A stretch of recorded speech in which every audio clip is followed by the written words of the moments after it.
Um CEO arrogante ameaça destruir a vida de uma faxineira humilde se o filho dela não conseguir traduzir 9 idiomas em uma única noite. O menino de 17 anos luta para salvar 400 milhões, mas quando o computador da empresa apaga minutos antes do fim, todos preparam-se para o desastre. É então que o garoto revela um talento impactante de memória, que obriga o homem poderoso a cair de joelhos em choque. O russo era frio. Tinha a textura de gelo seco raspando na caixa craniana e cheirava a metal oxidado. Léo piscou, tentando afastar a cor cinza que as letras cirílicas imprimiam na sua visão periférica. A biblioteca pública tinha aquele cheiro característico de papel mofado e pobreza, uma mistura de ácaro e desespero silencioso que só ele parecia notar. Ao redor, o zumbido grave do ar-condicionado velho brigava com o som das motos lá fora, na Paulista. Mas dentro da cabeça dele, o único som era o clique preciso dos verbos se encaixando. Aos 17 anos, o cérebro não processava e informacionava. Ele devorava. Um dicionário de mandarim aberto na mesa esfarelava-se nas bordas. Tantas foram as vezes que as páginas dedos passaram por ali. O garoto não lia. Ele viaja. Cada caractere era um portal, mas o portão de saída estava trancado do lado de fora. Ei, guri, vai fechar a hora. O vozão do segurança ecoou nas paredes de tijolo aparentes, quebrando o transe hipnótico. Léo nem ergueu a cabeça. A mão esquerda, com os dedos calejados de tanto segurar o celular quebrado, fez um sinal de ok automático. Ele não olhou no relógio. O estômago deu um soluço, avisando que eram quase 6 da tarde. Aquele era o cronograma de ferro. Biblioteca até o turno da mãe acabar. Depois a caminhada até o paraíso de vidro da Faria Lima. Ele fechou o livro pesado com um baque seco. O poeira levantou na tanga de luz que entrava pela janela suja. Ele sentia o peso do conhecimento nas têmporas, uma pressão física que ele mantinha escondida debaixo da boina velha. As pessoas passavam por ele, invisíveis, tratando o garoto magricela como mais uma mobília do lugar. Eles viam a roupa passada a ferro, o tênis gasto. Léo via a incompetência deles, a limitação de vocabulário, a pobreza de ideias. O silêncio dele não era timidez, era contenção. Era o medo de que, se abrisse a boca, o mundo explodisse com a bomba atômica que ele carregava na mente. Era mais fácil se esconder atrás das palavras alheias do que se expor. Atravessar a avenida foi um exercício de sobrevivência. O calor de final de tarde subiu do asfalto, grudando na calça jeans. O caos do trânsito de São Paulo era uma orquestra desafinada. Buzinas, gritos, o ronco surdo dos ônibus. Léo fechou os olhos por um segundo e traduziu o caos em francês. Le chaos urbain. Era a única forma de suportar o barulho sem enlouquecer, catalogando o mundo em categorias linguísticas imutáveis. Chegou à entrada de serviço do edifício da Corporação Brandt. O contraste era um soco no estômago. De um lado, o concreto sujo e barulhento da rua. Do outro, o mármore polido que refletia uma imagem distorcida dele mesmo, como se o próprio prédio o rejeitasse. O porteiro de terno mal olhou para o rosto dele, apenas fez um sinal de cabeça seco para o elevador de serviço. O cheiro de limpeza química forte, aquele aroma de falso limpo, invadiu as narinas. Era o cheiro da submissão da mãe. O elevador rangia, subindo rapidamente para as alturas onde o ar era rarefeito e as pessoas não sujavam as próprias sapatos.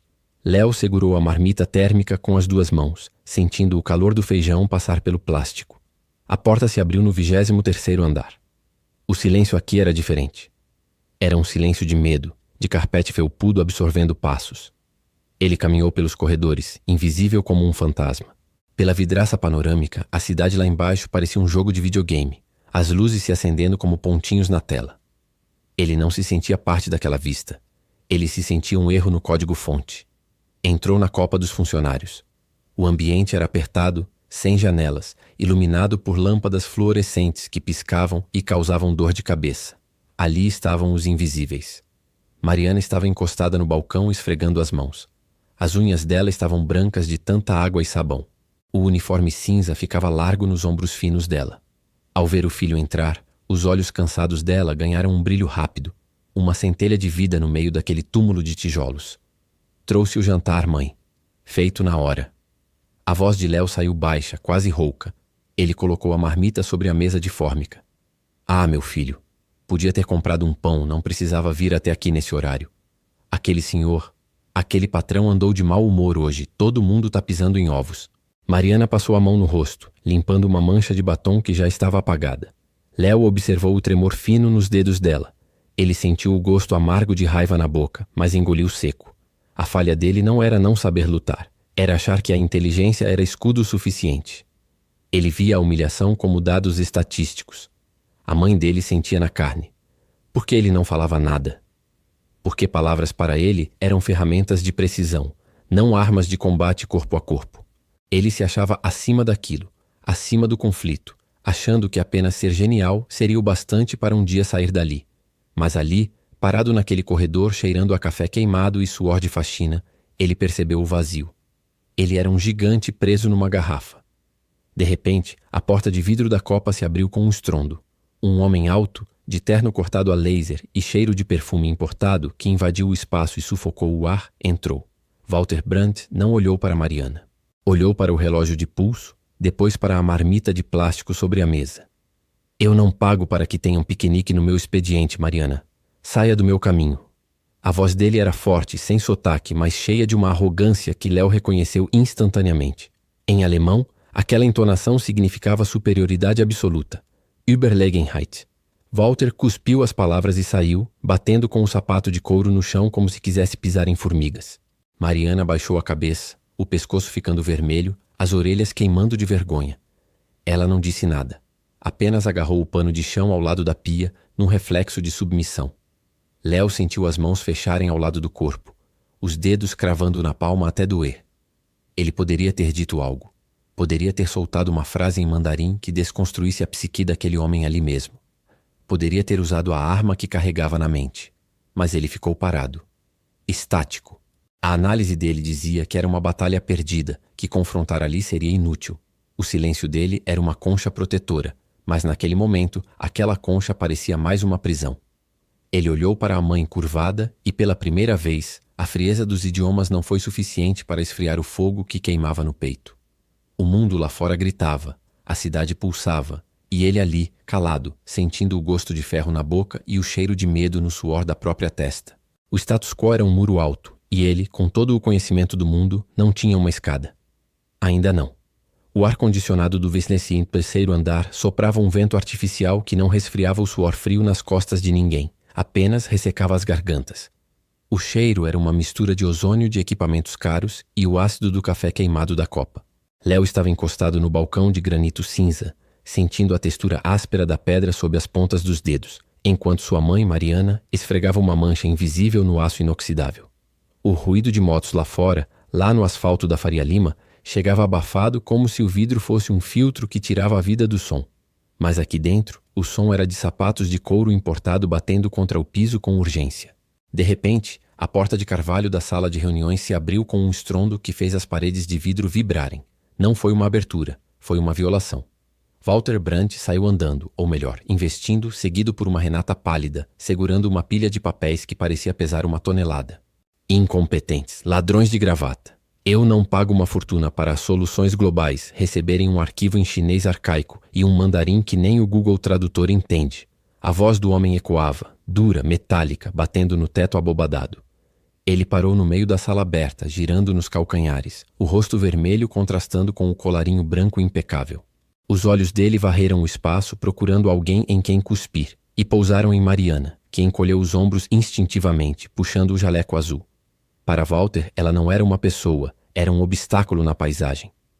Limpa isso direito, mulher. E sai da frente. Preciso pensar. Léo sentiu um gosto metálico na boca. Ferro. Era o sabor da raiva dele, uma cor que via em ondas cinzentas saindo da boca do executivo. Ele deu um passo à frente, colocando o saquinho de papel com um marmitex sobre a mesa.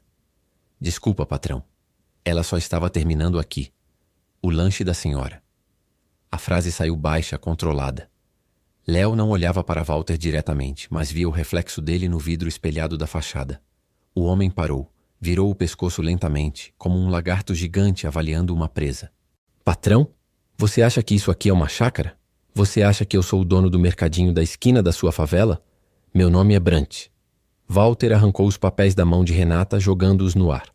Folhas brancas cobertas por caracteres estranhos, uma cascata de símbolos que para qualquer um eram garratujas, mas para Léo viu cores explosivas. O índice queimava como ouro líquido. O árabe se curvava como dunas de areia escuras. O russo era geometria fria, azul congelado. Meu negócio de 400 milhões vai pro saco, porque esses tradutores incompetentes me deixaram na mão. Preciso disso validado e traduzido até a meia-noite. 9 línguas. 9. Eu tenho um contrato com o consórcio asiático esperando. Ele riu, um som seco e cruel, caminhando até a mesa onde Léo estava. Ele pegou uma folha, cravou o dedo no texto. Olha só isso. Hindi, tailandês, vietnamita.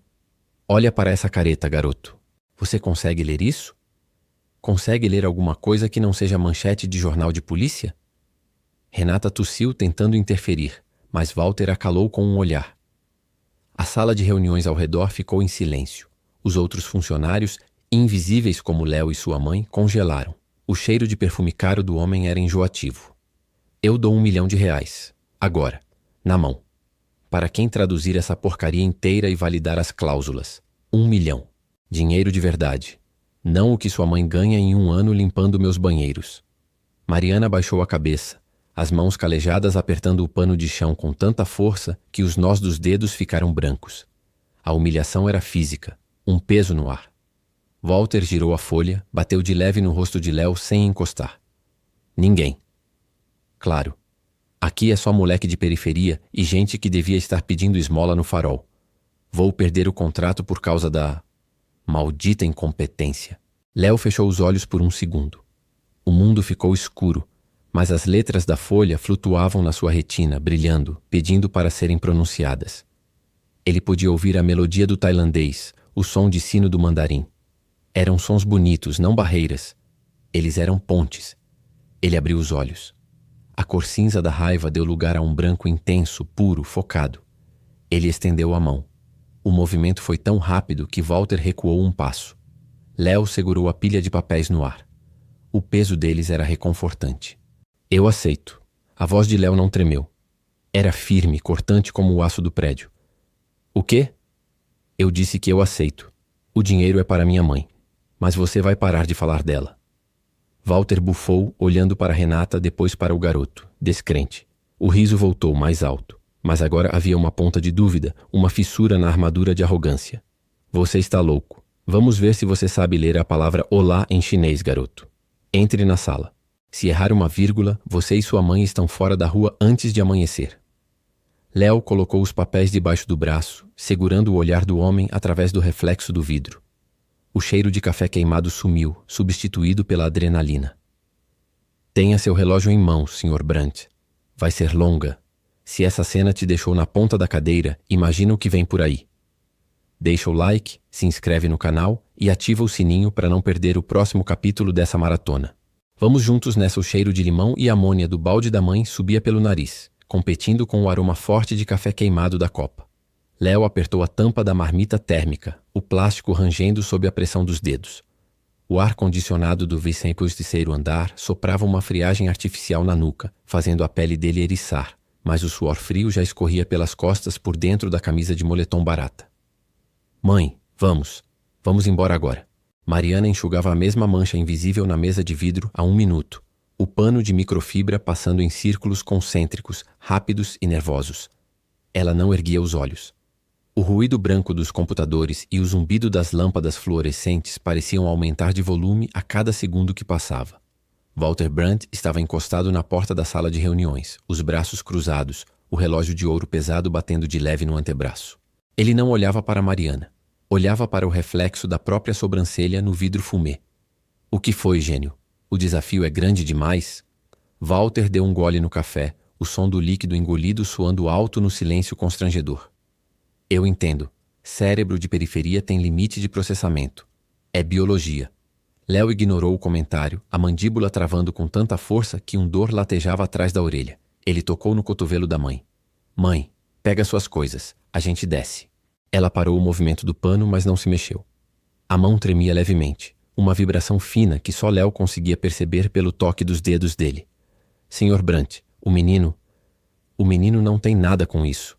Eu só esqueci de deixar o café na temperatura certa, não vou acontecer de novo. A voz de Mariana saiu trôpega, o orgulho dela sido esmagado sob o sapato de verniz do patrão. Léo sentiu a textura das palavras dela. Áspera, como lixa. Ele olhou para a pilha de papéis em cima da mesa de carvalho maciço na sala ao lado. Centenas de páginas, caracteres árabes dançando em linhas verticais, ideogramas chineses bloqueados como tijolos, o alfabeto cirílico russo pesado e ameaçador.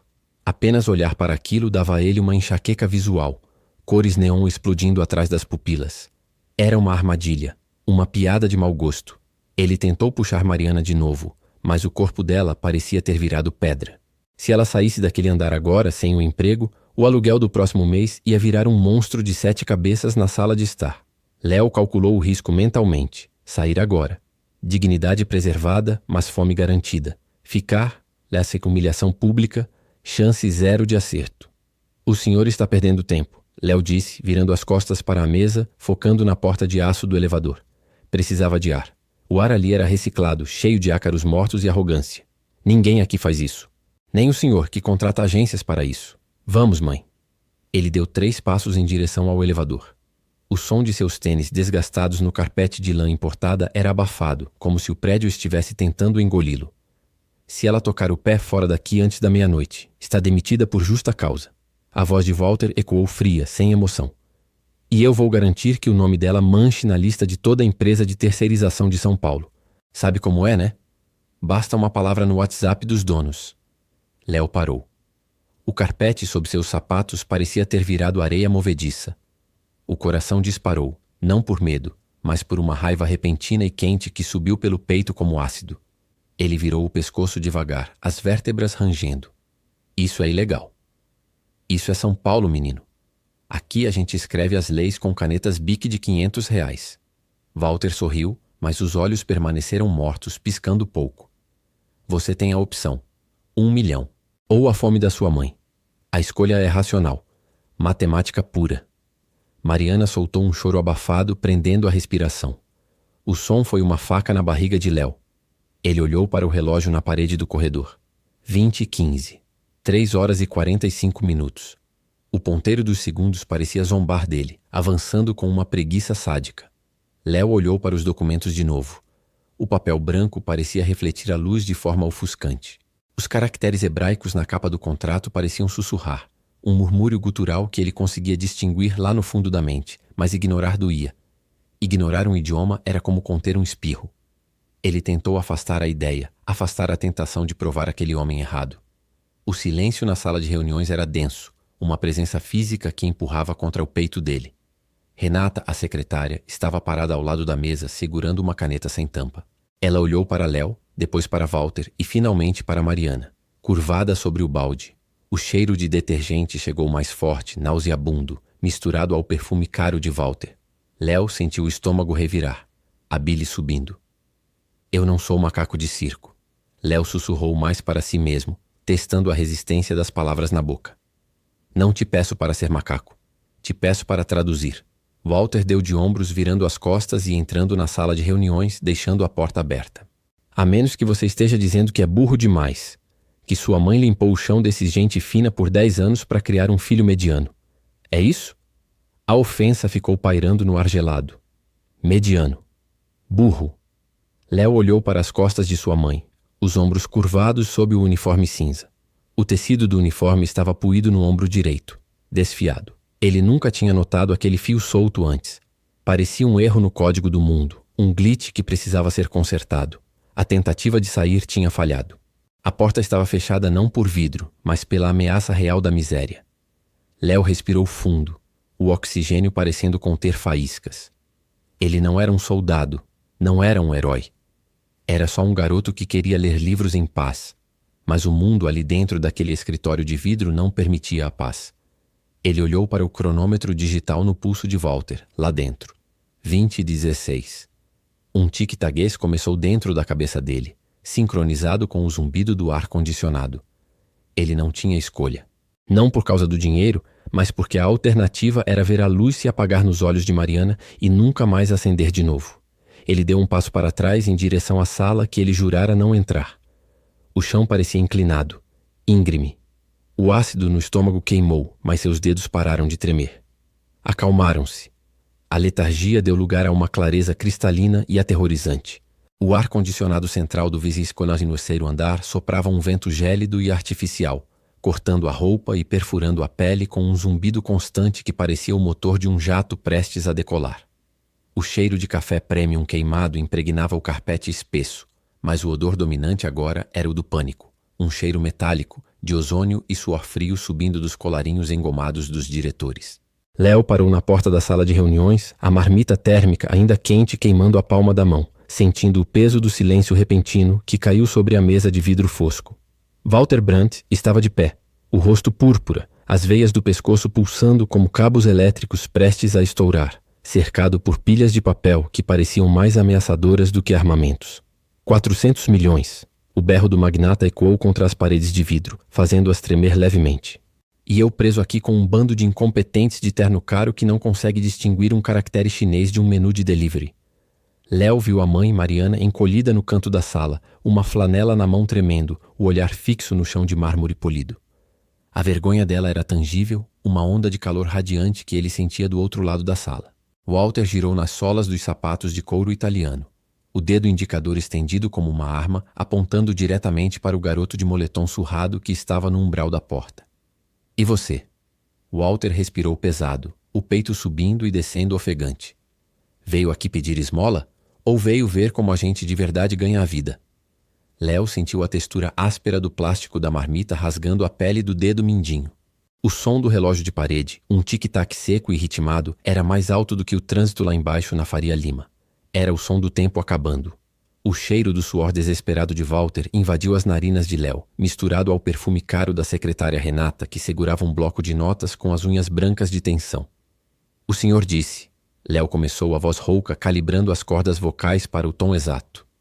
9 idiomas. Asiáticos e do leste europeu. Mandarim, russo, árabe, japonês, coreano, hebraico, hindi, tailandês e vietnamita. Até a meia-noite. Uma risada seca, sem graça, escapou da garganta de Walter. Ele olhou para os outros diretores, buscando cumplicidade no escárnio, mas encontrou apenas rostos pálidos e preocupados com seus próprios bônus anuais. O magnata caminhou até a mesa, pegou uma pilha de documentos com violência e jogou na direção de Léo. Os papéis voaram, alguns aterrissando no chão, outros deslizando no tapete. R$1 milhão em dinheiro na mão se conseguir traduzir isso validando as cláusulas de penalidade jurídica. Walter cuspiu as palavras, os olhos injetados de sangue fixos no garoto. Mas você não vai conseguir.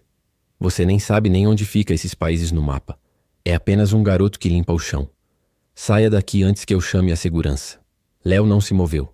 Ele sentiu o estômago dar um nó, a mesma sensação de quando caía de skate no asfalto quente, mas a mente dele acelerou. As letras nas folhas espalhadas pelo chão não eram apenas tinta preta. O árabe dançava em ondas douradas. O mandarim flutuava em blocos de jade rígido. O russo pesava como chumbo cinza. A sinestesia explodiu na sua cabeça, um caleidoscópio de cores e sons formando uma melodia complexa que apenas ele podia reger. Ele viu Mariana levantar o olhar. O brilho de lágrimas represado, o medo de que o filho fosse humilhado na frente daqueles deuses de terno. A falha fatal gritava dentro dele para se calar, para se esconder, para não chamar atenção. O isolamento era seguro. O anonimato era vida. Mas a imagem da mãe curvada, limpando a sujeira que eles deixavam, queimou mais forte que o medo. Léo avançou. Passos firmes e silenciosos no carpete felpudo. Ele se agachou, o joelho estalando, e começou a recolher os papéis. O toque do papel couché liso nos dedos era frio. Walter riu novamente, um som grotesco que ecoava na sala vazia. Olha só, o faxineiro aprendiz. Vai guardar de souvenir? Léo se levantou, segurando a pilha de documentos contra o peito como um escudo. O ar-condicionado pareceu parar. O zumbido sumiu, substituído pelo som alto do próprio coração batendo contra as costelas. Ele cravou os olhos nos de Walter sem piscar, vendo não um homem poderoso, mas uma criança arrogante vestida de adulto, cheia de medo de ser exposta como incompetente. O cheiro de medo do magnata era inconfundível. Eu não preciso do mapa, Léo disse, a voz firme, cortando o ar estagnado da sala. Eu preciso de um computador ligado, acesso ao servidor jurídico e café.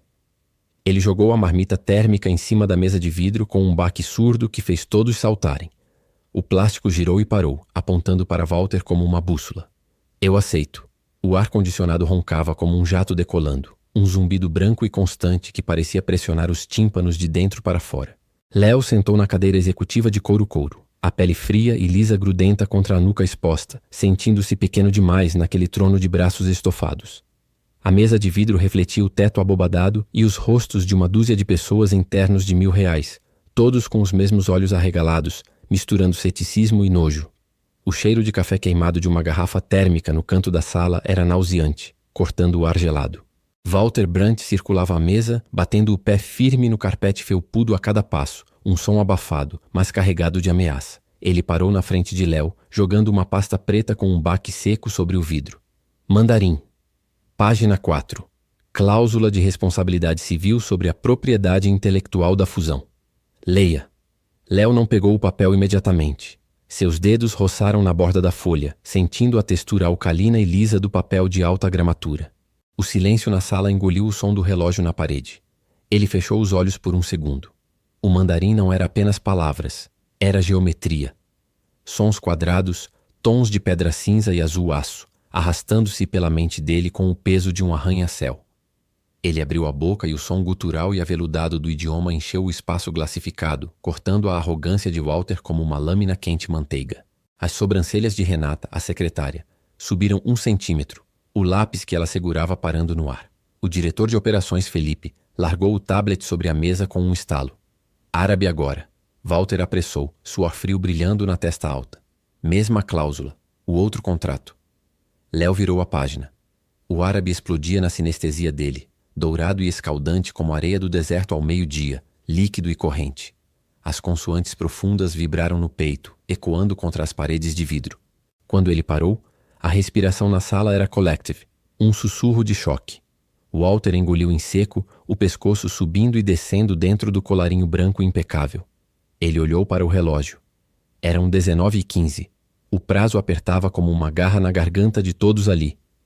Você não é mágico, menino. Temos 500 páginas. Juridiquês. 9 línguas mortas ou vivas. Termos técnicos de engenharia naval e bioquímica. Se errar uma vírgula, perco tudo. A vírgula não é o problema, Léo disse, a voz rouca de tanto não usar. O problema é a validação cultural. Literalmente não funciona. Ele pegou a pilha de documentos pesada como um tijolo. O volume de trabalho era absurdo. Uma muralha de caracteres cuneiformes, hangul e cirílico. Léo sentiu o estômago revirar, não por medo, mas pela frieza matemática da tarefa. Ele tentou organizar os papéis sozinho, empilhando-os por língua, isolando-se no canto da cadeira. A falha fatal gritando em silêncio. Eu faço sozinho. Ninguém é confiável. Mas os termos técnicos do hindi e do vietnamita eram obscuros, nebulosos, sem tradução direta no dicionário mental dele. Ele precisava de referência. Ele precisava de um navegador aberto. Preciso de acesso. Léo olhou para Walter, o desdém do garoto atingindo o magnata na mesma altura. E preciso de um telefone fixo. Agora. Isso é um cofre, não uma lan house, Walter retrucou, mas a garganta apertou. Se quiser o contrato, abaixa a bola. Felipe interveio, empurrando um laptop fino e prateado na direção de Léo. O som do cursor mexendo na tela foi o único ruído por segundos. Acesso liberado. Rede segura. Mas você vai precisar de suporte. Você não consegue verificar termos de fusão de navios em tailandês sem contexto. Léo olhou para o laptop, depois para Felipe. A desconfiança era um muro. Pedir ajuda era admitir fraqueza, era entregar a dignidade que ele acabara de conquistar. Mas o relógio na parede marcava 19h30. O tempo era um recurso que sangrava rápido. Eu conheço alguém, Léo murmurou, o cérebro correndo para as sessões de chat em fóruns de linguística universitária que ele frequentava às escondidas. Dr. Camilo, linguística da USP. Ele tem as bases de dados etimológicas que eu preciso. Mas ele nunca vai atender se ligar do celular da minha mãe. Renata se adiantou pegando o telefone da mesa central. O toque agudo e eletrônico cortou o ar. Pode deixar, eu faço a ponte. Léo a observou. A mulher que antes o via como parte da mobília agora estava discando para um acadêmico de renome, usando o poder da corporação para validar a existência dele. Enquanto o telefone chamava, Léo abriu o primeiro documento em mandarim. O cheiro de ozônio do monitor novo misturava-se ao aroma de papel.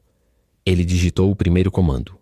A tela iluminou o rosto dele, destacando as manchas de terra ainda presas sob as unhas, em contraste brutal com o branco imaculado da sala de reuniões da Brandt. Alô? Dr. Camilo? Aqui é a corporação Brandt. Temos um situation. Um garoto aqui precisa da sua cabeça, Renata disse, cobrindo o bocal do fone com a mão e olhando para Léo. Ele diz que o seu rinde está falho. Waller bufou, mas não falou nada. O medo do fracasso era um veneno mais forte que o orgulho.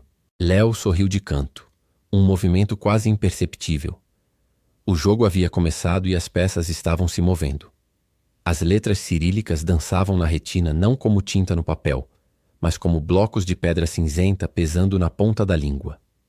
O ar-condicionado daquele túnel de vidro e aço não soprava frio, soprava um vento de rejeição gelada que eriçava os pelos do braço, deixando a pele de galinha. A cada tecla batida no laptop corporativo, um barulho seco estalado muito diferente do tacto mole do teclado do celular. A pressão no peito apertava, como se um cinto de segurança estivesse sendo puxado com força excessiva. O cheiro do café premium que a Renata servira há 2 horas já virara ácido, azedando o estômago e misturando-se ao odor de desodorante em spray do Felipe, que suava nervoso do outro lado da mesa. A sala de conferências era uma caixa branca demais, silenciosa demais, onde o único som era o clique-clique das teclas e o respirar ofegante de todos. Léo sentiu a tontura.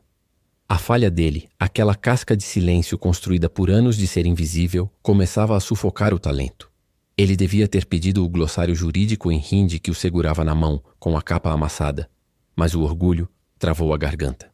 Ele achou que poderia quebrar o código sozinho, apenas ouvindo a música das palavras na cabeça, como fazia na biblioteca pública.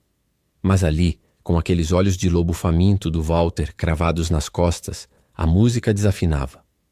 O hindi não cantava hoje. Ele gritava. Era uma cor de marrom escuro, barrento, confuso. Um termo jurídico complexo sobre jurisdição arbitral aparecia repetido no parágrafo 4 e o cérebro dele travava. A sinestesia falhou. A cor sumiu. Restou o medo visceral de que a mãe visse aquilo. A imagem de Mariana passando pano no chão da recepção enquanto ele era expulso pela segurança gritava dentro da cabeça, mais alta que o ruído branco do ar-condicionado. Está devagar, menino. A voz do Walter ecoou, batendo nas paredes de vidro e voltando multiplicada. O tom não era de preocupação, era de caça. O relógio não vai parar porque você é especial. Temos 20 minutos até os chineses abrirem os olhos e verem que não mandamos nada. Léo ignorou, mas as mãos tremeram. A tecla Enter foi atingida com força excessiva. Ele tentou visualizar o script Devanagari como uma forma de arte curva, mas os caracteres pareciam formigas em fuga. Ele se isolou mais, encostando a testa fria na tela do laptop. O hálito curto embaciando o vidro por 1 segundo antes de desaparecer. Ele não conseguia dizer que não sabia. Não ali. Não agora. O silêncio dele era uma muralha, mas era uma muralha que o aprisionava sozinho contra os canhões. O chefe deu uma risadinha seca, o som de uma folha sendo rasgada. Viu só? O magnata se aproximou, o sapato de couro croachando contra o carpete grosso, encostando a mão de anel caro na mesa, invadindo o espaço sagrado do trabalho. Memorizar papagaios é uma coisa, fechar negócio de 400 milhões é outra. Você está travado na página 3, gênio. Contratamos uma agência que levaria 3 dias para isso. E você acha que vai sair do gueto e fazer milagre? O suor frio escorreu pela têmpora, queimando como sal em ferida aberta. O coração bombeava sangue tão forte no ouvido que o clique do relógio de parede virou um som contínuo de metralhadora. A falta de ar era física, como se alguém tivesse apertado o pescoço da camisa dele. O sistema vai derrubar se você não mandar o arquivo criptografado até agora. A voz da Renata, trêmula, furada pela insegurança, tentou ser útil, mas soou como sentença. Léo sentiu a náusea subir, ácida e quente. O bloqueio mental não era falta de capacidade, era o peso do julgamento. Ele estava tentando traduzir a palavra responsabilidade limitada, mas a única coisa que via na tela era o rosto de Walter, a boca se movendo em slow motion, cuspinho voando, o ódio de classe saindo por cada poro. A raiva subiu, quente, mas o medo a travou no peito. O mundo lá fora, a periferia, o som da moto na rua, parecia de outro planeta. Ele estava afogando em silêncio, e ninguém naquela sala branca sabia nadar. O papel na frente dele deixou de ser um documento, virou um atestado de incapacidade, a prova que Walter queria. Gostou dessa intensidade toda? Então curte esse vídeo e se inscreve no canal agora mesmo para acompanhar o desenrolar dessa história e apoiar nosso conteúdo. O Indy não cheirava a especiarias como nos livros. Cheirava a ozônio, a tempestade elétrica prestes a bater, e estava causando uma enxaqueca visual atrás das pálpebras fechadas de Léo. O ar-condicionado do 23º andar, potente o suficiente para conservar cadáveres, criava uma corrente gélida na nuca que fazia os pelos do braço se eriçar, contrastando com o suor frio escorrendo pelas costas. As letras Devanagari na tela do laptop flutuavam, dançavam uma coreografia hostil, desmanchando-se em manchas cor de ferrugem. Está devagar. O tempo está escapando, garoto. Walter não levantou os olhos do relógio de pulso Patek Philippe, o tic-tac do mecanismo suíço soando mais alto que o clique das teclas do computador. A voz do magnata era um ruído estático, cinza e areento, arranhando a capacidade de concentração de Léo. Doutor. Camilo gritava no fone de ouvido, lá do outro lado da linha, a voz distorcida tentando explicar a gramática sânscrita do vietnamita, mas as palavras se perdiam na névoa vermelha que começava a tomar a mente do rapaz. Léo apertou as têmporas com a ponta dos dedos, sentindo a pulsação carotídea batendo forte, descompassada. A sinestesia virava uma arma contra ele. O tailandês explodia em flashes de luz amarela intensa, cegando. Ele precisava parar. Precisava de silêncio. Mas o orgulho, aquela muralha invisível que ele construiu em volta de si, amarrava suas mãos ao teclado. Perguntar por água ou descanso seria admitir fraqueza, seria confirmar o olhar de nojo que Walter lançava para as roupas passadas da mãe dele. O vietnamita é tonal, Léo. Você precisa ouvir as curvas, não ler. O berro de Camilo ecoou no crânio, seguido por um chiado estático que soava como papel sendo rasgado. O estômago revirou. Um vazio ácido queimando o esôfago. A visão embaçou. A tradução do hebraico ali na tela era um amontoado de sentido invertido, um lixo linguístico. Ele errou. Ele errou a cláusula de responsabilidade civil. O valor do contrato não era mais 400 milhões, era passivo infinito. Merda! A palavra escapou rouca, seca. Walter soltou um grunhido de satisfação perversa, o som de uma goteira caindo em balde vazio. Eu sabia, era um passatempo. Uma macaquice de periferia. O Felipe vai ter que redigir a anulação da fusão. Perdemos a noite, perdemos o negócio, e vou ter que explicar para os chineses por que um garoto de bota estava no comando. A cadeira de couro crocou quando Léo se levantou bruscamente, o mundo girando. O cheiro de carpete novo, aquele odor químico de sucesso, subiu ao nariz e provocou náusea. Ele foi até a janela de vidro floor to ceiling. A cidade lá embaixo era um tapete de pontos de luz, distante e alheia à agonia daquela sala. Ele era um fantasma naquele mundo. A falha fatal sussurrava que ele nunca pertenceria ali, que ele devia pegar seu material escolar e sumir antes que o dano fosse maior. A maçaneta da porta de carvalho girou. O som metálico da fechadidade acionando cortou o ar da sala como uma lâmina. Renata tentou levantar, um gesto protocolar para barrar a invasão, mas parou no meio do movimento. Mariana entrou. Não como a faxineira invisível de uniforme cinza que varria o chão à noite. Ela estava ali, de avental manchado de produto de limpeza, o cabelo preso num coque desfeito, segurando uma bandeja de plástico com uma caneca térmica que tinha o desenho de um urso panda desbotado. O cheiro que ela trazia não era o de café premium importado. Era cheiro de sabão em pó barato, de suor honesto, de lar. E naquele ambiente estéril de vidro e aço, aquele cheiro era o único elemento real. Não se pode entrar aqui, porra. Walter rugiu, ficando de pé, a face rubra de indignação. Você está demitida. Saiam da minha sala agora. Mariana não olhou para Walter. Seus olhos cansados, com aquelas linhas finas de quem lutou a vida toda, cravaram-se no filho reflexo no vidro da janela. Ela ignorou o cheiro de poder e óleo de corporação que Walter exalava. Andou até a mesa de reuniões, os sapatos de borracha fazendo um som abafado no carpete, e colocou a caneca térmica ao lado da pilha de contratos de 400 milhões de dólares. O vapor subiu da caneca. Aroma de café puro, sem açúcar, forte e quente. A mesma mistura que Léo cheirava todas as manhãs na cozinha de casa, enquanto estudava com o rádio ligado baixinho. O cheiro ancorou ele. O girar do mundo parou. As luzes amarelas do tailandês desligaram. Tu tá esquecendo de comer, disse Mariana, a voz baixa, mas firme, sem subserviência. O café está quente, e eu botei um pouco de açúcar para dar gás. Léo virou-se devagar. O reflexo no vidro não mostrava mais o garoto assustado. Mostrava a mulher que limpava o chão daquele homem todos os dias para que ele pudesse pisar forte. A dignidade dela era um muro que Walter, com todo o dinheiro do mundo, não conseguiria escalar. A tensão na sala mudou de polaridade. Não era mais pressão, era combustível. Léo pegou a caneca. O calor do cerâmica queimou as pontas dos dedos gelados, uma dor agradável, real.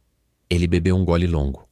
O líquido desceu quente, varrendo o ácido do estômago e a dúvida da mente. A tradução está certa, Léo disse, colocando a caneca em cima de um relatório de Walter sem pedir licença. O erro no hebraico foi proposital na cláusula 72. É uma armadilha de desvio de verbas padrão em fusões do Oriente Médio. Eu traduzi literalmente para expor a tentativa de golpe deles. Se tivéssemos aceitado a tradução correta da sua agência, a Brandt teria perdido 50 milhões na hora da assinatura. Walter paralisou. A boca abriu, fechou. O silêncio na sala tornou-se sólido, pesado. Renata arregalou os olhos, olhando do filho para a mãe. Léo olhou para Mariana. O orgulho no rosto dela não era vaidade, era uma bênção. Ele não estava sozinho naquele vidro. Ele não era invisível. Agora. Léo voltou a sentar, digitou uma tecla forte, o som um tiro de revólver na quietude, os olhos agora brilhando, focados, afiados como lâminas. Vamos terminar o tailandês. Dr. Camilo, pode continuar. E Walter, senta aí. A aula começou. O copo de café descansa na mesa de vidro frio. O líquido preto não desperta mais. Queima.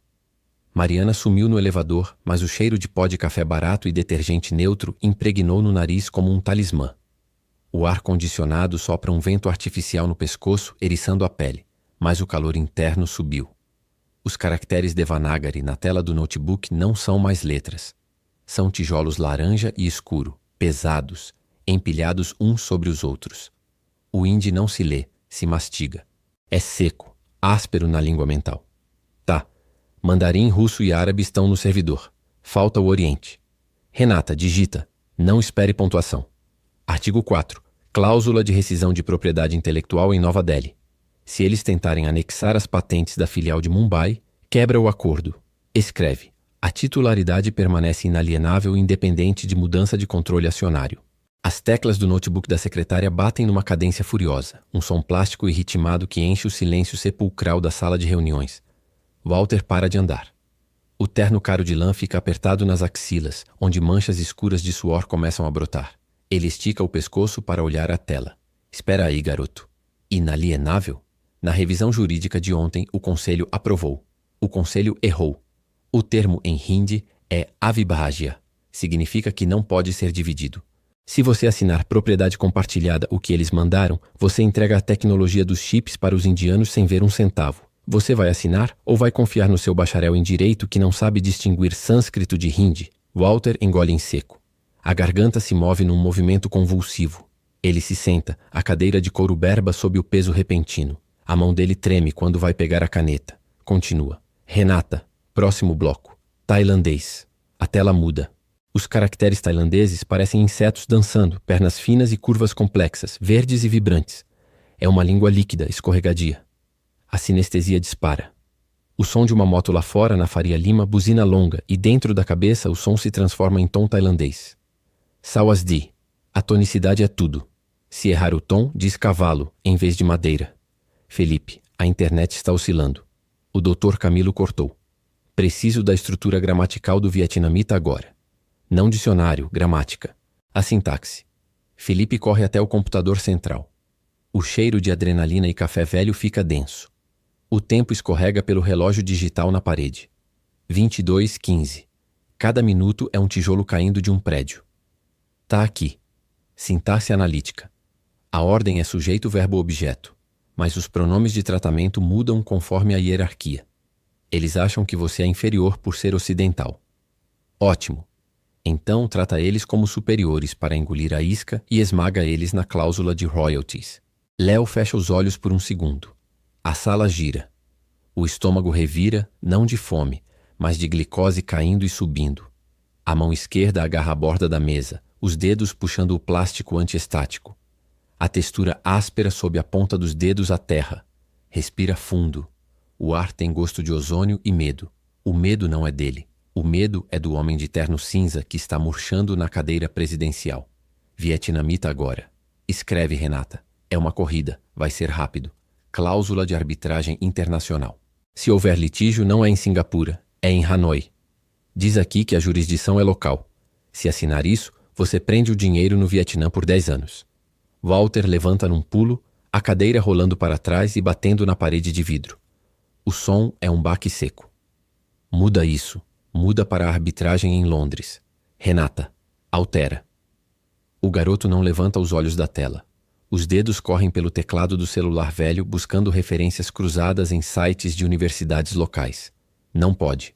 O texto original é um laço. Se você alterar a jurisdição agora, invalida a cláusula de força maior e a multa rescisória dobra. 400 milhões viram 800 de dívida. É uma armadilha. O rosto de Walter perde a cor. O brilho do vidro reflete um fantasma pálido. A boca dele abre e fecha, mas nenhum som sai. O homem que mandava em 1000 funcionários agora está mudo diante de um moleque de chinelo e camiseta de time quebrando a engenharia financeira de $1 bilhão em tempo real. Então faz o seguinte. Aceita a jurisdição de Hanoi, mas insere a exceção do artigo 7 do Tratado de Bilateralidade de 2005. Eles não sabem que a gente sabe que o artigo existe.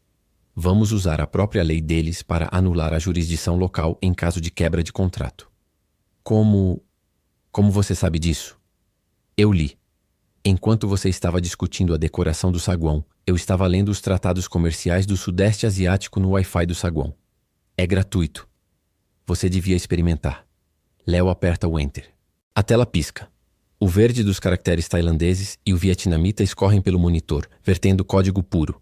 A dor de cabeça começa, uma pressão atrás dos olhos, como se o cérebro estivesse inchando dentro do caixa craniano. O som do ar-condicionado fica mais alto, um zumbido branco que ameaça engolir os pensamentos. Ele sacode a cabeça. O cheiro do perfume da Renata, floral doce, enjoa. Foca. A dor é apenas ruído. O texto é música. Termos em hebraico. Última parte. Felipe, me dá o dicionário de finanças em hebraico. Aberto na página de juros compostos. Léo não pede. Ele exige. O controle da sala mudou de mãos. O poder não está no gravata bonito na cadeira executiva. O poder está na mente que decodifica o mundo em 9 frequências diferentes. Walter se mexe inquieto, as mãos trêmulas passando no cabelo grisalho, desmanchando o penteado impecável. Ele olha para o telefone como se esperasse que alguém o salvasse daquele pesadelo de competência alheia. E se o garoto errar? Se ele inventar isso tudo? A dúvida é um ácido que corrói a arrogância. Estou esperando, Felipe. O relógio não parou por causa da sua dúvida. Felipe joga o livro na mesa com um baque. Léo o abre com violência. O cheiro de papel velho e poeira invade as narinas, misturando-se ao frio do ar-condicionado. Os olhos dele escaneiam as páginas com uma velocidade que assusta. Aqui está. Hebraico moderno. Não se usa o termo clássico para empréstimo. Usa-se obrigação conversível. Renata traduz literal. Hashpah hahavura. Significa que a dívida vira participação acionária se a inflação ultrapassar 3%. É uma cláusula de proteção cambial escondida. Walter puxa o documento impresso para perto de si. As letras dançam diante dos olhos cansados do magnata. Ele procura a cláusula em inglês, a versão base. Não está lá. Como pode não estar na versão em inglês? Porque o advogado deles é mais esperto que você. Ele conta que ninguém aqui lê hebraico. Eles esconderam a armadilha na tradução original para te pegar depois. O silêncio que segue é absoluto. O vento lá fora bate nas janelas de vidro do 23º andar. Um uivo distante. Dentro, o som é apenas a respiração ofegante de Walter. Léo levanta os olhos por fim. As olheiras profundas contrastam com o brilho incandescente das íris. Ele não vê mais um CEO. Ele vê um homem pequeno encolhido atrás de uma mesa grande, assustado com o próprio reflexo.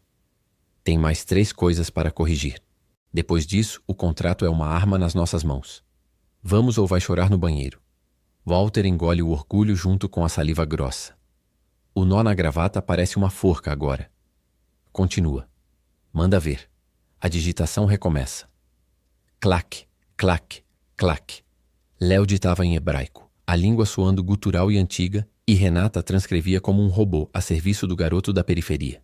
O tempo já não era um relógio, era um avião em queda livre, e Léo era o único que sabia pilotar.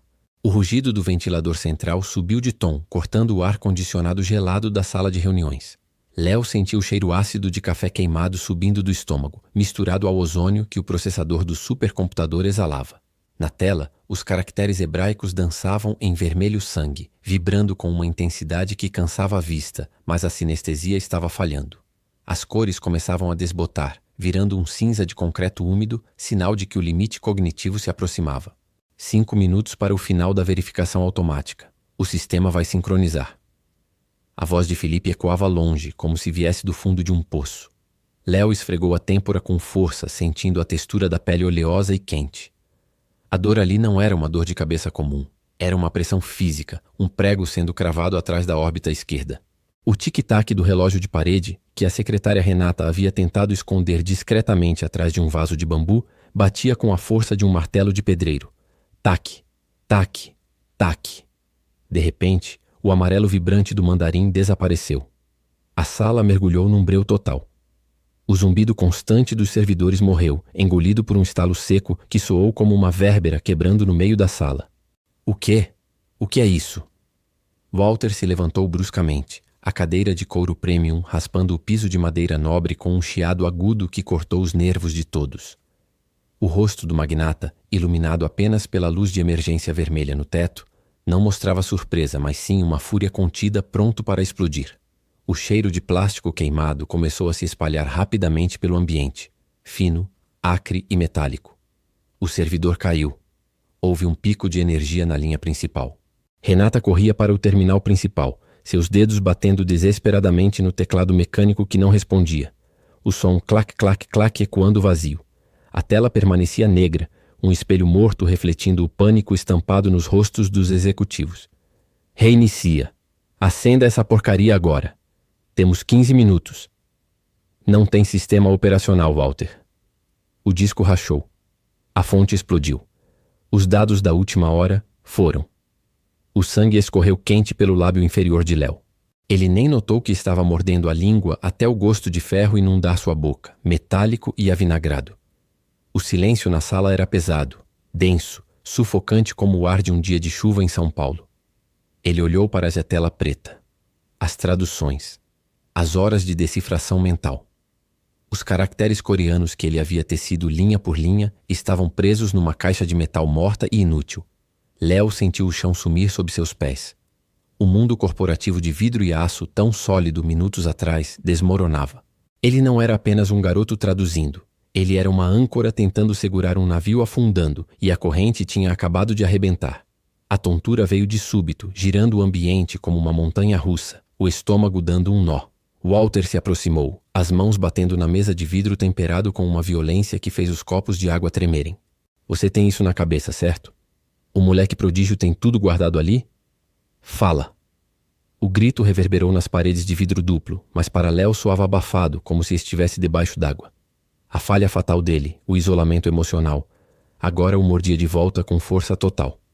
Ele fizera tudo sozinho, confiando apenas na própria mente, e agora aquela mente era o único banco de dados restante no mundo. O peso esmagava o peito, fazendo cada respiração soar como um fole ferrugento prestes a romper. As cores na mente dele viravam um caos indescritível. Eu não gravei o bloco final do vietnamita. Ele ouviu sua própria voz e não a reconheceu. Era fina, trêmula, infantil. Mentira. Ele sabia. As palavras estavam lá, mas o medo paralisava o acesso à cor daquele idioma específico. Um azul profundo que agora estava cinza. Walter agarrou o colarinho da camisa social emprestada de Felipe, que estava larga demais, pendurando o garoto para perto do rosto avermelhado. O cheiro de uísque barato misturado ao hálito do executivo era nauseante. Você não entendeu, moleque. Não é apenas o meu dinheiro. É a vida da sua mãe. É a dignidade dela. Se isso falhar, eu vou garantir que ela passe o resto da vida limpando esgoto na rua. A ameaça foi um choque elétrico. Uma corrente gelada desceu pela coluna de Léo, cristalizando o caos na sua mente. O sangue goteou na folha de papel em branco sobre a mesa de reuniões, manchando a alvura do papel A4 com uma mancha carmesim brilhante. Ele estava encurralado. Sem computador, sem tempo, com um homem poderoso pronto a destruir sua família e a única arma sendo sua própria cabeça, que doía como se estivesse sendo rachada ao meio. A tontura parou. O cheiro de plástico queimado sumiu do foco, substituído pelo cheiro imaginário de chuva de concreto. O cheiro da rua dele, da casa dele, do que ele realmente era. A calma estoica voltou, mas diferente agora. Não era a calma de quem observa, era a calma de quem não tem mais nada a perder. Ele enxugou o sangue com o dorso da mão, sentindo a textura áspera da pele machucada contra a face. Solta. Walter o largou. Léo caiu na cadeira, mas não se encolheu. Ele olhou para a sala vazia de tecnologia e cara de medo. Ele era a tecnologia agora. E se aquilo falhasse, ele aceitaria a queda, mas não antes de quebrar o rosto da arrogância naquele homem com a única coisa que Walter não podia comprar: a competência. Pega uma caneta, agora. O cheiro de ozônio queimado e café velho invadem o nariz, uma mistura ácida que revira o estômago. A tela brilha com uma luz azulada, ofuscante no meio da penumbra da sala, iluminando as olheiras profundas e o suor frio que escorre pela têmpora. O relógio digital no canto do monitor pisca. 23:45. O Indy tem gosto de metal na boca, uma textura áspera, lixa raspando a língua a cada sílaba traduzida. Os dedos teclam furiosos, as pontas dos dedos dormentes, formigando com a circulação prejudicada pela tensão. O zumbido do ar-condicionado central parece engrossar, um rugido grave que pressiona os tímpanos. De repente, o brilho morre. A tela apaga. O teclado para de responder. O silêncio é absoluto, quebrado apenas pelo arrastar de cadeiras e o grito engasgado de alguém. O cheiro de eletrônico queimado aumenta. A escuridão da sala só é combatida pela luz da cidade que entra pelas enormes janelas de piso a teto, reflexos de um mundo lá fora que não tem ideia do colapso deste microcosmos de vidro. O desespero é palpável, um peso físico no ar úmido. O servidor caiu. O sistema central travou. Caiu a rede, caiu tudo. Temos o backup na nuvem, manda lá agora. Sem internet. O roteador foi junto com o surto. Estamos cegos. Merda! 400 milhões lá fora. Vamos perder o contrato. O negócio acabou. O estômago dá um nó, uma dor aguda que atravessa a barriga como uma faca. Léo se levanta devagar, as pernas bambas, a cabeça girando. O chão parece de gelo sob as solas dos tênis gastos. A sinestesia entra em curto-circuito. Onde antes as palavras tinham cores vibrantes e formas geométricas, agora há apenas um cinza plúmbeo, um vazio visual ameaçador. O medo tenta subir pela garganta, travando a voz, mas o impulso é visceral, um reflexo de sobrevivência. A memória muscular das línguas treme, mas segura. Não. O negócio não acabou. O olhar se volta para a mesa de reunião, iluminada apenas pelo breu da noite e a luz dos celulares que se acendem em pânico. A respiração rasa, ofegante. Léo fecha os olhos, forçando o cérebro a acessar o arquivo mental, o disco rígido biológico que nunca falha. As imagens das letras tailandesas flutuam na escuridão da mente, vermelhas e douradas. A textura do vietnamita volta, doce e escorregadio. Como assim, garoto? Não tem sistema. Sem servidor não tem como validar. Os dados sumiram. Fim da linha. Tá tudo aqui. Cada vírgula, cada cláusula de propriedade intelectual, cada termo de jurisdição em hindi e vietnamita. O arquivo tá fechado na cabeça. Pega o notebook da sua secretária. Tira da tomada. Usa a bateria. Abre um Word em branco. Você está maluco? É impossível decorar cláusulas jurídicas complexas de 3 idiomas ao mesmo tempo. Ninguém faz isso. Você vai travar. Léo caminha até a mesa, ignorando o tremor nas mãos. A cabeça lateja, uma dor de agulhada atrás dos olhos. O relógio na parede parece zombar, os ponteiros correndo num ritmo alucinante. Faltam 14 minutos.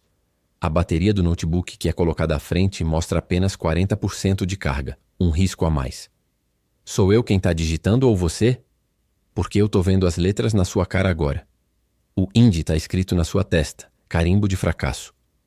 Mas se você quiser os 400 milhões, senta e digita o que eu falar. Sem pausa.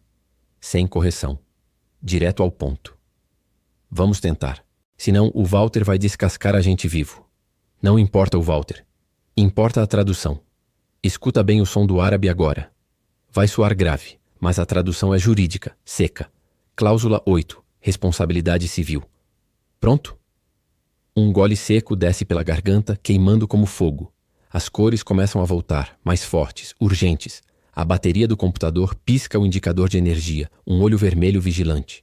O som da chuva lá fora aumenta, batendo no vidro como uma metralhadora, tentando derrubar a concentração. Começa. Agora. O relógio digital na parede troca de algarismo.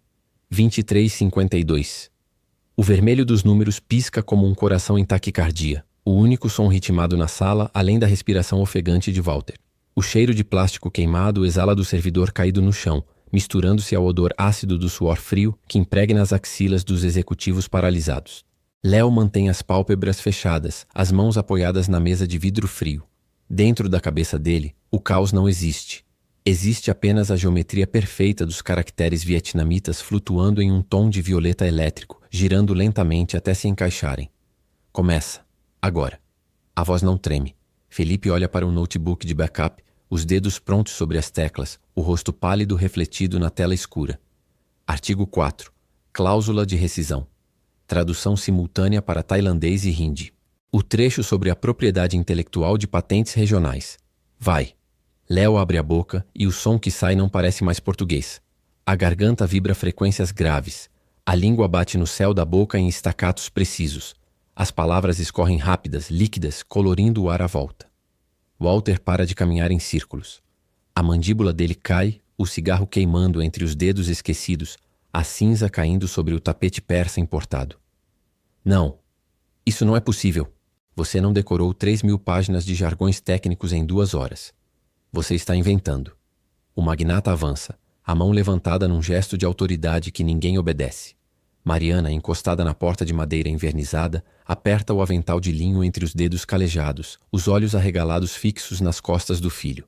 Ela não entende as sínguas, mas entende a música da coragem. Vai, Felipe, não para. Léo aumenta o volume, o russo agora entrando na mistura com uma textura áspera, como lixa sobre metal. Ele descreve as penalidades por quebra de contrato em mandarim, os tons agudos cortando o ar-condicionado gelado. O garoto não olha para Walter. Ele olha através do homem, como se o CEO fosse uma transparência fantasma. A sinestesia dispara. O medo de Walter tem cheiro de mofo e cor de ferrugem, e Léo usa isso para se focar, bloqueando a interferência. 3 minutos. O servidor de backup vai cair se não enviarmos agora. Renata olha o relógio de pulso, os lábios brancos. Artigo final. A cláusula de confidencialidade em hebraico. A parte sobre as sanções governamentais. Escuta direito, Walter. Escosta o teu império de 400 milhões em 3 parágrafos de uma língua que o teu dinheiro não compra. Léo fala. As palavras hebraicas saem com peso, pedras caindo num poço profundo. Walter estremece. Não é raiva agora. É a sensação física do chão desaparecendo sob os sapatos de couro italiano. O homem que humilhou faxineiros, que construiu torres de vidro para não ver o chão, está sendo reduzido a um espectador na própria sala. O jovem da periferia, o invisível, dita o destino do conglomerado com a calma de quem recita uma tabuada. Felipe, agora. Envia. O claque da tecla Enter ecoa como um tiro de revólver na biblioteca silenciosa. Todos os olhos se voltam para a barra de progresso no canto da tela. 25%, 60%. O zumbido do roteador aumenta. Walter segura a mesa, os nós dos dedos brancos, a respiração presa na garganta. O tempo parece esticar, o silêncio tornando-se sólido, denso, difícil de respirar. Mensagem enviada com sucesso. 23:59, 58. O algargismo do relógio muda para 00:01. O contraste do branco da tela com o reflexo do rosto de Walter no vidro da janela é brutal. O homem desaba na cadeira de couro, o corpo parecendo ter perdido o esqueleto, o rosto enterrado nas mãos trêmulas. O cheiro de adrenalina vira náusea. A sala exala um suspiro coletivo, um som de vento escapando de um balão. Léo encosta-se na cadeira, o peito subindo e descendo violentamente. A enxaqueca lateja atrás dos olhos, pontos coloridos dançando na visão periférica. A boca tem o gosto metálico de sangue, a língua ferida pela articulação frenética de sons estrangeiros. Não tem erro. Foi tudo literal. Nenhuma interpretação ambígua. Se eles assinarem, a Brant está limpa. Felipe fecha o notebook devagar, como se tivesse acabado de desarmar uma bomba. A secretária Renata limpa uma lágrima rápida, virando o rosto. Walter levanta-lhe a cabeça. Os olhos estão injetados, vermelhos, mas o olhar de predador sumiu. No lugar, há o vazio de alguém que viu um fantasma. Ele olha para Mariana na porta, depois para Léo. Não há arrogância na postura agora, apenas uma derrota visceral. Eu ia cancelar o contrato da sua mãe na sexta, por causa do uniforme. Eu ia mandar ela embora sem aviso prévio. A voz sai rouca, quebrada. Walter tira um cheque-talão do bolso do peito, o canquete banhado a ouro brilhando sob a luz fluorescente. A caneta tremedeira risca o papel. Ele não olha para o valor, apenas rasga a folha e estende a mão, o papel balançando no ar vazio entre eles. 1 milhão, como prometido. E a bolsa. Integral. Mestrado, doutorado, o que quiser lá fora. Léo olha para o papel, depois para o rosto do magnata. O garoto sente o peso da dignidade pesando mais que o ouro. Ele não pega o cheque imediatamente. Encara Walter até o homem baixar os olhos, envergonhado. O dinheiro tu guarda. Paga o que tu deve para essas pessoas aqui. A mãe, a Renata, o Felipe. A bolsa, a gente conversa depois. Hoje, tu aprendeste que talento não tem CEP. O silêncio que segue é pesado, definitivo. Mariana atravessa a sala, ignorando o tapete persa e os executivos de terno, e coloca a mão no ombro de Léo. O cheiro de água sanitária barata que ela usa se mistura ao perfume francês de Walter, e pela primeira vez, o cheiro dela é o que domina o ambiente. Walter fica imóvel, vendo a cena sem coragem de intervir, a certeza de que o mundo dele acabou de virar de cabeça para baixo, e nunca mais será o mesmo. O calor das luzes do estúdio é diferente do sol que bate na laje da Zona Leste. É seco, artificial, uma temperatura controlada que faz a pele formigar, mas não suar. O aplauso da plateia não é apenas som para esses ouvidos. É uma onda dourada, viscosa, que batiza cada centímetro do corpo sentado na poltrona de veludo. O microfone preto se ergue como uma cobra diante do rosto, mas a mão não treme mais. O frio da sala de conferências, o cheiro de café queimado do 23º andar, tudo ficou para trás, substituído pelo cheiro adocicado de maquiagem e o ozônio dos equipamentos de alta tensão. Gente, a gente viu aquilo na tela, mas é preciso ter sangue frio para fazer o que você fez. O país parou, Léo. 400 milhões em jogo, um bilionário implorando. Quer dizer, pedindo desculpas e um garoto de 17 anos segurando as pontas. Como é ter o mundo nas mãos e não deixar cair?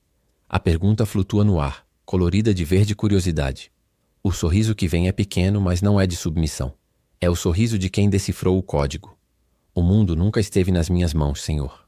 Estava na minha mente, mas era o medo da minha mãe que estava na minha mão. Traduzir aqueles contratos foi só juntar palavras que a gente já conhecia, mas rearrumar a lógica. O difícil não era o mandarim ou o russo.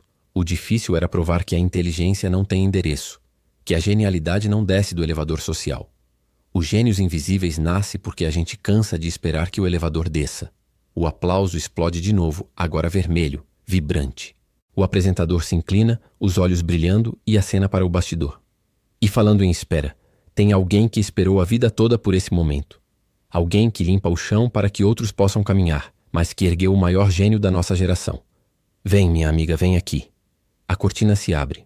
A luz rebate no uniforme de faxineira, no tecido simples que Mariazinha usa com uma dignidade que nenhum terno importado consegue comprar. Ela entra tropeçando um pouco nos sapatos de salto novo que a produção emprestou, e o cheiro de água sanitária e amaciante, um cheiro de casa, de infância, de segurança, invade aquele ambiente estéril de celebridade. A plateia se levanta. Léo se levanta e quando a abraça, o mundo encolhe. Não existe CEO, não existe contrato, existe apenas a textura rugosa da mão da mãe contra o rosto dele. Meu filho, meu orgulho, meu rei, o senhor viu? Ele conseguiu. Nós conseguimos, mãe. Nós subimos. Na primeira fila, entre convidados de luxo, Walter Brandt se ajusta no terno. Não é mais o homem de aço. O cheiro de uísque caro foi substituído por um chá de ervas. Ele bate palmas sem parar, e por um segundo, o reflexo no vidro da cabine de controle mostra um homem que perdeu a cor de ouro e encontrou a cor humana. Ele se levanta e o aplauso redobra, confuso a princípio, depois unânime. O magnata que odiava a pobreza agora aplaude a riqueza de espírito, e a plateia capta que ali termina a velha ordem e começa algo novo. O contrato dos 400 milhões foi assinado, mas o contrato social é que foi renovado ali, naquele palco brilhante. A cena dissolve. O azul do tapete da ONU em Genebra é frio e profundo. O silêncio na Assembleia Geral não é de vazio, mas de reverência. O clique-claque das câmeras de emprena é constante, como chuva fina. Léo está no pódio, maior, mais adulto. O microfone agora é prateado. Atrás dele, na delegação oficial do Brasil, sentam-se duas pessoas que nunca deveriam ter estado ali pela lógica antiga. Do lado esquerdo, Walter Brandt, agora investidor em educação pública, olha para o garoto não como um recurso, mas como um legado. Do lado direito, Mariazinha, sem uniforme, com um vestido simples e olhar marejado, aperta o colar de pérolas que ganhou de presente, sentindo a frieza das pedras precoces contra o pescoço quente. O som dos tradutores simultâneos preenche o auditório, uma sinfonia de vozes dizendo a mesma coisa, mas para Léo, ele só escuta uma cor, a cor da mudança. Nós não somos exceções. A voz ecoa firme sem medo. Nós somos o que acontece quando a oportunidade não pergunta o CEP antes de bater na porta. Se você acreditou que um garoto da periferia pode virar o jogo, deixe seu like, se inscreva no canal e ative o sininho para não perder nenhuma história de superação. Juntos, a gente reescreve o roteiro.